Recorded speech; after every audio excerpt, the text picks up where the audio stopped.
SIR നടപ്പാക്കുന്നതിന്റെ ഭാഗമായുള്ള voter പട്ടിക പരിഷ്കരണത്തിനായി enumeration ഫോമുകൾ വോട്ടർമാരുടെ കൈകളിലേക്ക് തിരഞ്ഞെടുപ്പ് കമ്മീഷൻ എത്തിച്ചുകൊണ്ടിരിക്കുകയാണല്ലേ. പക്ഷേ BLOമാർ നൽകിയ അപേക്ഷ പൂരിപ്പിക്കുന്നതിൽ പലർക്കും സംശയങ്ങളാണ്. ഈ സംശയങ്ങൾ ദൂരീകരിച്ച് എന്യൂമറേഷൻ ഫോമുകൾ പൂരിപ്പിക്കാൻ മാതൃഭൂമി ന്യൂസ് സഹായിക്കുകയാണ്. നമ്മുടെ സംസ്ഥാനത്ത് തെരഞ്ഞെടുപ്പ് കമ്മീഷൻ തീവ്ര വോട്ടർ പട്ടിക പരിഷ്കരണം SIR നടപ്പാക്കുകയാണ്. ഇതിനോടകം തന്നെ BLOമാർ നമ്മുടെ വീടുകളിൽ ഈ എന്യൂമറേഷൻ ഫോമുകളുമായി എത്തിക്കഴിഞ്ഞിരിക്കുന്നു. പലർക്കും ഇതെങ്ങനെ പൂരിപ്പിക്കണം എന്ന വലിയ സംശയം നിലനിൽക്കുകയാണ്. ഈ സംശയം ദൂരീകരിക്കുന്നതിനായി ഒരു BLOയെ തന്നെ നമ്മൾ പരിചയപ്പെടുത്തുകയാണ്. 15 വർഷമായി BLO ആയി പ്രവർത്തിക്കുന്ന മികച്ച BLOയ്ക്കുള്ള പുരസ്കാരം ലഭിച്ചിട്ടുള്ള സജിത് CC ആണ് നമ്മോടൊപ്പം ഉള്ളത്. അപ്പോൾ ഇതാണ് നമ്മുടെയൊക്കെ കയ്യിലേക്ക് കിട്ടുന്ന SIR ഫോം. എനിക്ക് വീട്ടിലൊരു എന്യൂമറേഷൻ ഫോം കിട്ടി. അപ്പോൾ അതിൽ എൻ്റെ ഫോട്ടോ ഉണ്ട് ഇവിടെ. പക്ഷേ ഇത് എനിക്ക് എങ്ങനെ ഫില്ല് ചെയ്യണം എന്നാകെ സംശയമാണ്. കാരണം എഴുതി തുടങ്ങിയാൽ തെറ്റുമോ എന്നൊക്കെയുള്ള ഒരുപാട് സംശയം, ഒരുപാട് പേർക്ക് ഈ സംശയമുണ്ട്. അപ്പോൾ ആദ്യം മുതൽ ഇത് നമ്മൾ പൂരിപ്പിക്കുകയാണെങ്കിൽ ഇപ്പോൾ വോട്ടറുടെ പേര് അല്ല, ഇവിടെ നമ്മൾ വേറെ ഒന്നും, ഇത് പ്രീ പ്രിന്റഡ് ആയിട്ടുള്ള സാധനം. എൻ്റെ പേര് കാണും. നിലവിൽ 2025 പട്ടികയിലുള്ള പേരും അനുബന്ധ ഡീറ്റെയിൽസ്, പേര്, നമ്മുടെ ID കാർഡ് നമ്പർ, വിലാസം, സീരിയൽ നമ്പർ, നമ്മുടെ പട്ടികയിലെ സീരിയൽ നമ്പർ, മണ്ഡലത്തിന്റെ പേര്, ആ ഡീറ്റെയിൽസും നിലവിലുള്ള ഫോട്ടോയും അവിടെ ഉണ്ടാവും. പുതിയ ഫോട്ടോ നമ്മൾ ഈ ഫോമിനൊപ്പം നൽകി കഴിഞ്ഞാൽ ഇനി വരുന്ന പട്ടികയിൽ നമ്മുടെ കറക്റ്റ് ചെയ്തിട്ടുള്ള ഫോം ആയിരിക്കും വരുന്നത്. പ്രധാനമായിട്ടും ശ്രദ്ധിക്കേണ്ട കാര്യങ്ങൾ, ഇത് എല്ലാ വോട്ടർമാരും 2000 പട്ടികയിൽ ഉൾപ്പെട്ട വോട്ടർമാരും നിലവിലുള്ള പട്ടികയിലുള്ള മുഴുവൻ ആൾക്കാരും ഈ പറഞ്ഞ 9 ഡീറ്റെയിൽസും ഫില്ല് ചെയ്യണം. ആദ്യം ജനനത്തീയതി, അതെ, ഡേറ്റ് ഓഫ് ബർത്ത്. ഈ ഒരു രീതിയിൽ വോട്ടറുടെ ഡേറ്റ് ഓഫ് ബർത്ത് നമ്മൾ ജനനത്തീയതി എഴുതുന്നു. ആധാർ നമ്പർ ഓപ്ഷണലാണ്. ആധാർ നമ്പർ തരികയാണെങ്കിൽ അത് ആധാർ നമ്പർ എഴുതാം. അതിനുശേഷം നമ്മുടെ നിലവിലെ വോട്ടർ ഈ ആധാറുമായിട്ട് അപ്ഡേറ്റ് ചെയ്തിട്ടുള്ള മൊബൈൽ നമ്പർ, പിന്നെ പിതാവിൻ്റെ പേര്, പിതാവിൻ്റെയോ ലീഗൽ ആയിട്ടുള്ള ഗാർഡിയൻ്റെയോ പേരാണ് അടുത്ത പോർഷനിൽ കൊടുക്കേണ്ടത്.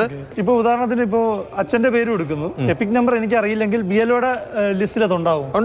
അവിടെ നമ്മൾ ടെൻഷൻ അടിക്കേണ്ട. ഇതിൽ യാതൊരു ടെൻഷന്റെ ആവശ്യമില്ല. ഇപ്പൊ ഇതിൽ നിലവിൽ ഏതെങ്കിലും ഒരു കോളം അപൂർണമാണെങ്കിൽ നമുക്കത് ബാക്കി ഇത് അപ്ലോഡ് ചെയ്യുന്ന സമയത്ത് BLO ചെയ്തോളും. അച്ഛന്റെ പേരും അമ്മയുടെ പേരും മാൻഡേറ്ററി ഫീൽഡ്സ് ആണ്. അപ്പോൾ നമ്മൾ ഈ 2 കോളങ്ങളും നിർബന്ധമായിട്ടും ഫില്ല് ചെയ്യുക. പിന്നെ വിവാഹം കഴിഞ്ഞ ആൾക്കാരാണെങ്കിൽ പങ്കാളിയുടെ പേര്, പങ്കാളിയുടെ ID കാർഡ് നമ്പർ.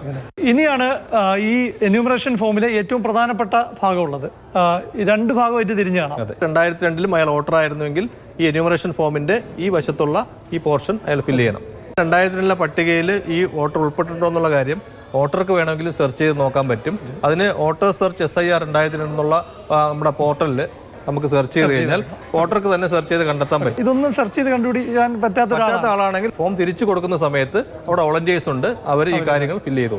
2002 ഈ വോട്ടറുടെ പേര്, അപ്പോൾ പഴയ വോട്ടർ പട്ടികയിൽ നമ്മൾ സെർച്ച് ചെയ്യുന്ന സമയത്ത് അവിടെ എപ്പിക് നമ്പർ കിട്ടും. 2002 നമ്പറാണ് അതിവിടെ എഴുതേണ്ടത്. ഇപ്പോൾ നിലവിൽ ഈ 2002 നമുക്ക് കിട്ടുന്ന നമ്പർ ഇപ്പോൾ അതുകൊണ്ട് യാതൊരു പ്രാധാന്യമില്ല. എപ്പിക് നമ്പർ നമ്മൾ എഴുതിയില്ലെങ്കിലും പ്രശ്നമില്ല.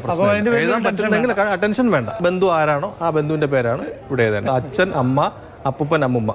ഒരു മൂത്ത സഹോദരനോ സഹോദരിയോ ഉണ്ടെങ്കിൽ അവർ ഈ റിലേഷനിൽ വരില്ല. ഇപ്പൊ നിലവിലുള്ള പട്ടിക പ്രകാരം ആ റിലേഷൻ ഉൾപ്പെടില്ല. ഈ 2002 പട്ടികയിൽ വോട്ടറുടെ കൂടെ രക്ഷിതാവിന്റെ പേരെന്ന് പറഞ്ഞിട്ടൊരു പേരുണ്ടായിരുന്നിരിക്കും, അതാണ് ഇവിടെ എഴുതേണ്ടത്. ഇപ്പോൾ ഇവിടെ അച്ഛന്റെ പേരാണ് എഴുതിയിട്ടുണ്ടെങ്കിൽ ഇവിടെ പിതാവെന്ന് എഴുതുക, അമ്മയുടെ പേരാണ് ബന്ധുവായിട്ട് എഴുതിയിട്ടുണ്ടെങ്കിൽ മാതാവെന്ന് എഴുതുക. നിയമസഭാ മണ്ഡലത്തിന്റെ പേര് എഴുതുമ്പോൾ ഇപ്പോൾ 2002 ഏത് നിയോജക മണ്ഡലം ആയിരുന്നു എന്നുള്ള കാര്യം വ്യക്തമായിട്ട് നോക്കിയിട്ട് വേണം ഈ പോർഷൻ. എൻ്റെ വട്ടിയൂർക്കാവ് മണ്ഡലമാണ്.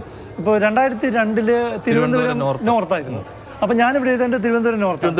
2002 അയാൾ ഇന്ത്യയിൽ ഏത് സംസ്ഥാനത്തിലാണോ ആ സംസ്ഥാനത്തിലുള്ള അതിന്റെ ഡീറ്റെയിൽസ് ആണ് ഇവിടെ എഴുതേണ്ടത്. അപ്പൊ ഈ 2002 ആ നിയമസഭാ മണ്ഡലത്തിന്റെ നമ്പർ ഏതൊക്കെ നമുക്കിപ്പം കിട്ടാൻ പാടായിരിക്കും. അത് BLOയ്ക്ക് അറിയാമായിരിക്കും. BLOയ്ക്ക് അറിയാം. നമ്മൾ അതല്ലെങ്കിൽ വോട്ടർ സെർച്ച് എന്ന് പറയുന്ന അതിൽ നമുക്ക് നമ്മുടെ പേര് കിട്ടുമ്പോൾ അതിൽ നിയമസഭാ മണ്ഡലത്തിന്റെ പേര്, നമ്പർ, സീരിയൽ നമ്പർ ഉൾപ്പെടെയുള്ള മുഴുവൻ ഡീറ്റെയിൽസ് നമുക്ക് അവിടെ നിന്ന് കിട്ടും.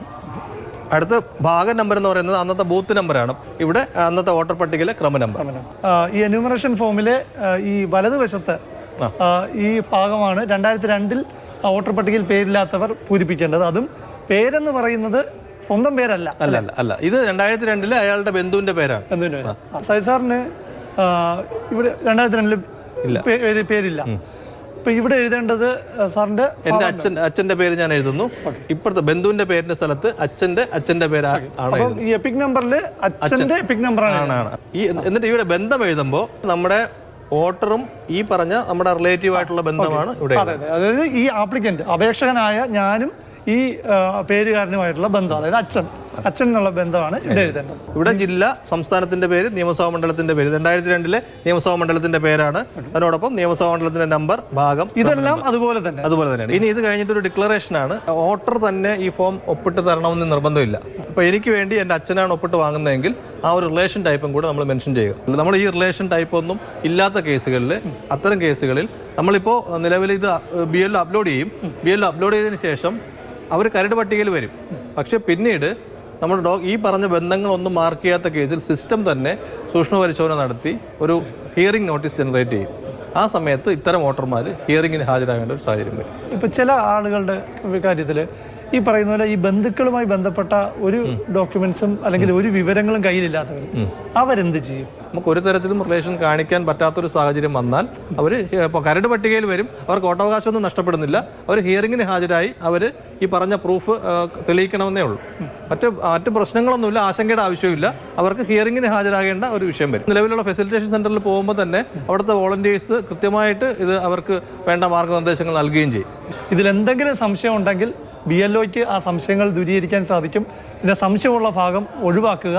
അത് BLOയുമായി ആശയവിനിമയം നടത്തി മാത്രം പൂരിപ്പിക്കുക.